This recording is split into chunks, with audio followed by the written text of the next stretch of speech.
diretso gearbox ng MIUI. Ito yung main driver gear. Ito naman yung driven. Ang sa gitna naman ay idler 1339 ata. Yan, ito 1339. So checking lang, 5 years na kasi yung motor. Medyo kango-kango na, may gap na ng ano. So unang pansin yung bearing. Ayan. Pwede nyo ipa-check. Huwag kayong mag-ano. Medyo matagal na. 68,000 na ang odo nito. Kailangan na talagang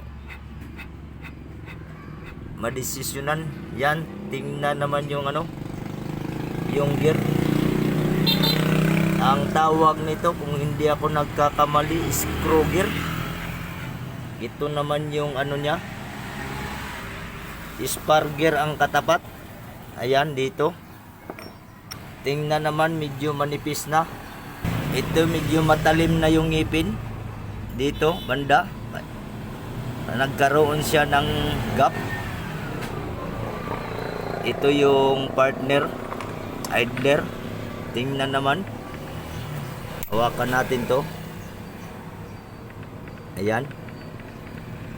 Hawakan mo doon kuya sa likod.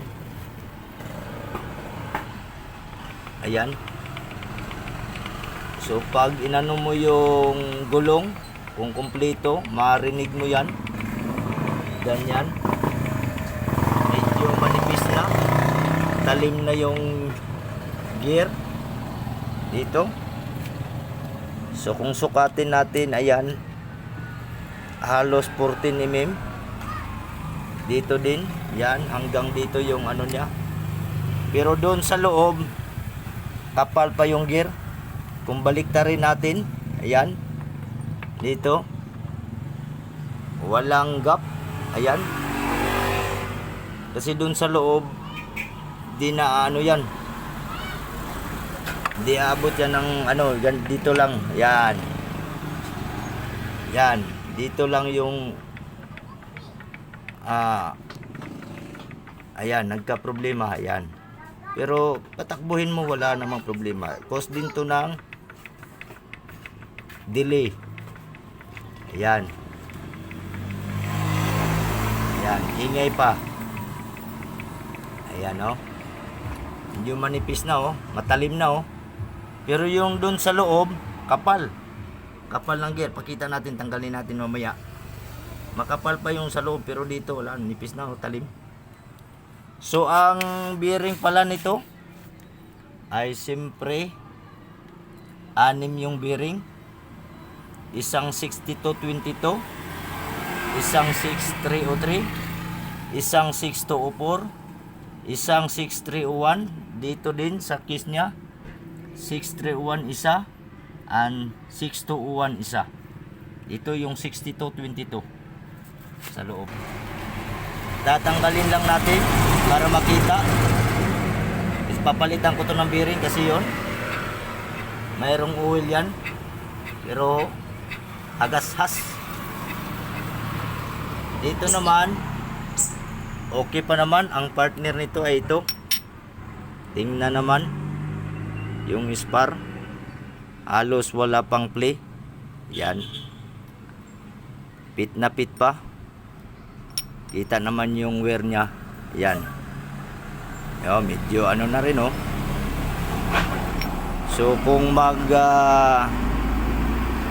upgrade nito, palitan nito at saka ito. Kasi ito stock lang muna. Ito wala pang problema. Dito lang, pero nagana pa naman. Yun lang in-inspection para alam na, mabudgetan at palitan tong main shop, driver main shop. Ito yung driven. Ito itong main shop. Sa dulo nakakabit yung torque. Ito pa palitan. Tanggalin lang natin kuya para makita. Yan, tinanggal na natin para makita yung makintab. Yan lang. Yung makintab, yan lang ang nalapat yung idler. Yan. Pero dito wala. Yan lang yan. Yan. So kita naman yung gastado niya. Pero maganda pa yan dyan, lapat na lapat. Kaso lang medyo ano na, alog kunti kumpara dito sa dito banda. Ayan. Di natin mapansin no, pero wala na. Tingnan natin, kaliper ang gamit.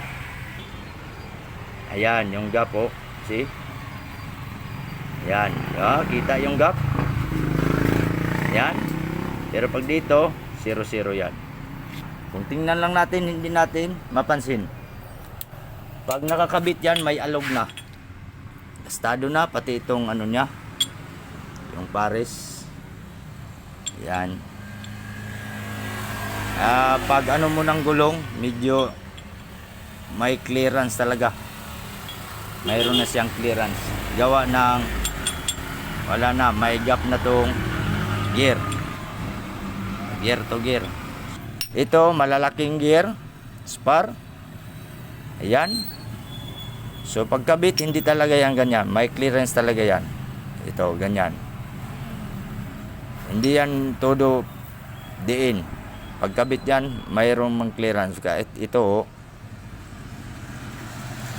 Pero wala pang problema, hindi pa gaano to. Dito lang tingnan. Yan kintab na oh. Kahit sukatin natin yan may clearance na talaga yan. Mayroon naman talaga clearance, minimal lang. Pero ito, kita naman yung alog. So, mag-upgrade ka na kuya. So, bili ka na lang ng ito, gawin mong 13. So, 12.39 yung tit. Gawin mong 13. 39. Ganda siguro kung may 40. 13.40. Subukan lang kung maganda ba yung 13.40. Ito na yun. Kita yung gap. Ayan yung gap dito. Yung iba pinipress para umano doon sa loob. An kunti. Pero ganun pa rin. Ang kailangan talaga palitan na lang. No. Kahit i-press mo pa, ilang mm lang yan, 3 mm, usog lang ng 3 mm, ganun pa rin, 3 mm lang, yan. So ito, yan, yan, kita naman, yan, hawakan natin, yan ang tunog pag mayroon ng gap yung ano.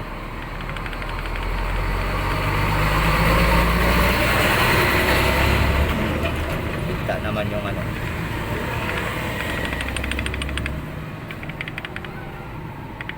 Ayan. Oh.